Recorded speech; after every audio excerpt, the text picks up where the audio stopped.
Hi, I'm Rick Voight. I am submitting for the board member. One of your questions was my availability for the beginning of December. I have open availability that week. The other question is about a place that I might have visited. And I've been very fortunate over my life to travel quite a bit for pleasure and for business. And I have gone from one coast to another and internationally.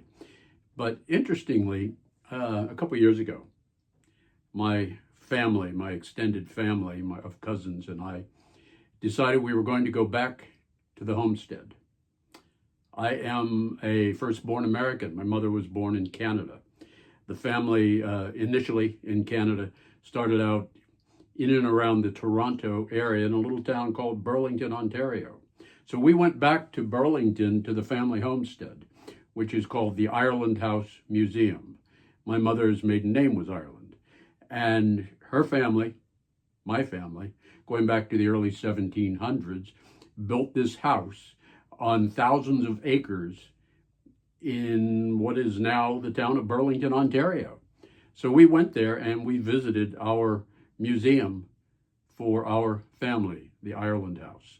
And as we walked around town and we talked to people, and they asked why we were there, and we said we were there for a family reunion. And they said, well, where are you having your reunion? And we said, at the Ireland House. And they said, why? And we told them. And they gave us this kind of interesting look. And they said, oh my gosh, your family founded this town. And that was very, brought a chill to me. And it was a very exciting moment. So I have been to the Caribbean and I have been other places that are more exotic. But going back to the early 1700s family home, and seeing things that belonged to my family in the 1700s and the 1800s, and seeing pictures, because they brought it up to, not up to date, but they had various generations there, and seeing pictures of my great uncles and great grandparents and that sort of thing. It was really quite fascinating, and it was a memory that I'll hold forever.